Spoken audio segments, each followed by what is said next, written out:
গোমাংস কাণ্ডকে ঘিরে উত্তাল তারাপুরের মদনমোহন রোড এলাকা। স্থানীয় জনগণ সহ বিভিন্ন হিন্দু সংগঠন ঘেরাও করল তারাপুর থানা। পবিত্র ঈদ উদ জোহার পবিত্র দিনে সোমবার উত্তাল হলো তারাপুরের মদনমোহন রোড এলাকা।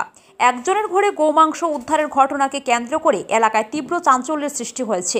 খবর পেয়ে বিভিন্ন হিন্দু সংগঠন এলাকায় উপস্থিত হয়ে অভিযুক্তকে গ্রেফতারের দাবি জানান। এদিকে স্থানীয় মহিলা ও পুরুষ রাস্তায় নেমে প্রতিবাদ সাব্যস্ত করলে পরিস্থিতি জটিল আকার ধারণ করে। খবর পেয়ে সদর থানার ওসি ও তারাপুর থানার ভারপ্রাপ্ত আধিকারিক সহ কাছাড়ের অতিরিক্ত পুলিশ সুপার সুব্রত সেন ঘটনাস্থলে উপস্থিত হয়ে বস্তা ভর্তি গোমাংস উদ্ধার করে এলাকার থিনাং রংমাই ও চামলাকপো রংমাই নামের দুজনকে গ্রেফতার করলেও মুখ্য অভিযুক্ত পালাতে সক্ষম। এদিকে ক্ষুব্ধ জনগণ সহ হিন্দু সংগঠনের কর্মকর্তারা ঐক্যবদ্ধ হয়ে তারাপুর থানা ঘেরাও করেন। দীর্ঘক্ষণ চলে বিক্ষোভ প্রদর্শন ও বিভিন্ন স্লোগান। পরিস্থিতি নিয়ন্ত্রণে আনতে তারাপুর থানা এলাকায় মোতায়েন করা হয় বিশাল কমান্ডো ও পুলিশ বাহিনী। টানা অনেকক্ষণ প্রতিবাদ চলাকালীন ক্ষুব্ধ জনগণ মুখ্য অভিযুক্তকে গ্রেফতার করার জোরালো দাবি জানান।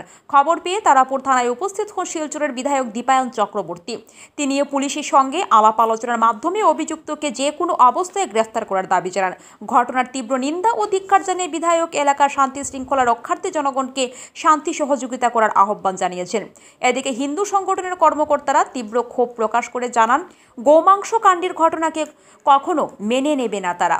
অভিযুক্তকে শীঘ্রই গ্রেফতার করা না হলে পরিস্থিতি ভয়াবহ রূপ নেবে বলেও হুমকি দিয়েছেন তারা। এর ফলে এলাকায় কোনো অপ্রীতিকর ঘটনা সংঘটিত হলে পুলিশ এর দায়ী থাকবে বলে সাফ জানিয়ে দিয়েছেন হিন্দু সংগঠনের কর্মকর্তারা। এদিন হিন্দু সংগঠন ও স্থানীয়দের চাপে পড়ে পুলিশ ঘটনার প্রায় 2 ঘন্টার মধ্যে গোমাংস কাণ্ডের সঙ্গে জড়িত মুখ্য অভিযুক্ত জিয়ানপুনা রংমাইকে গ্রেফতার করে থানায় এনে জোর জিজ্ঞাসাবাদ শুরু করেছে। এদিকে মুখ্য অভিযুক্তকে গ্রেফতার করায় তারাপুর পুলিশকে সাধুবাদ জানিয়ে প্রতিবাদী কর্মসূচি তুলে নেন স্থানীয়রা।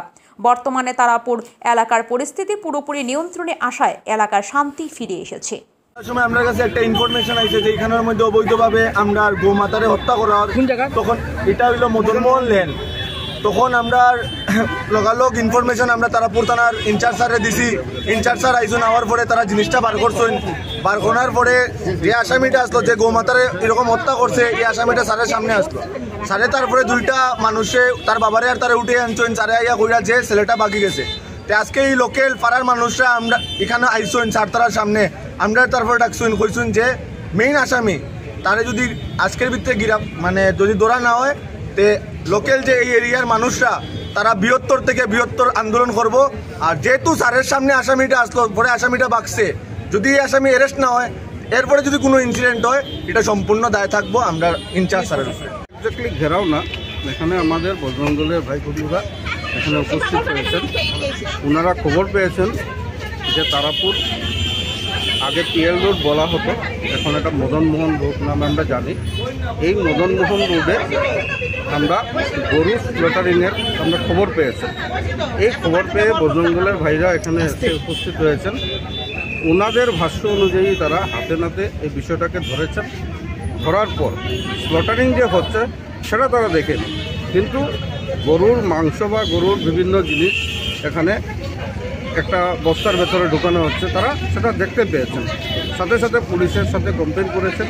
আর যে বাড়িতে ঘটনা হয়েছে ওই বাড়ির যারা ছেলেরা ছিল তাদেরকে ধরার জন্য পুলিশকে তারা রিকোয়েস্ট করে, কিন্তু পরবর্তীকালে এই পুলিশ সেটাকে গিয়ে উদ্ধার করেছে।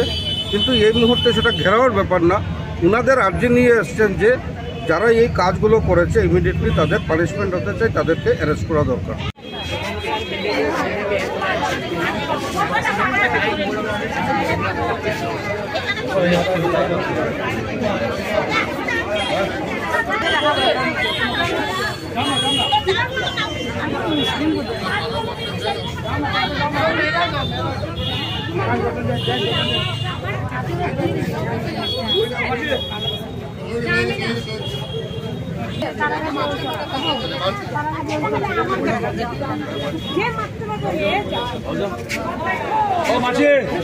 আপনারা সব বেটের মুখ হয়ে যায়, সব বেটের মুখ হয়।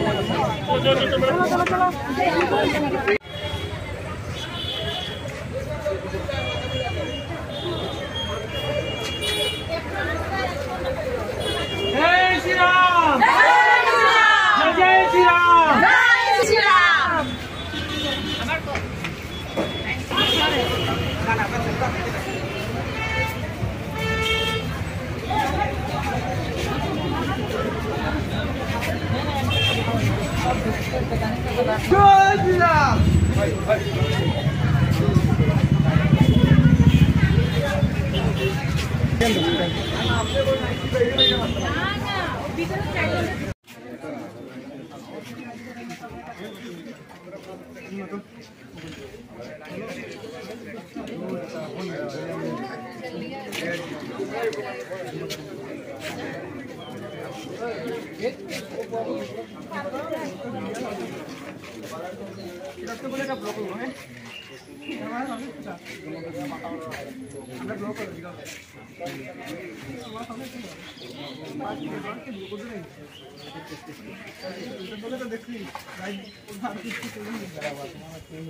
अजीत मोबाइल डालो यार अजीत जिसको भाई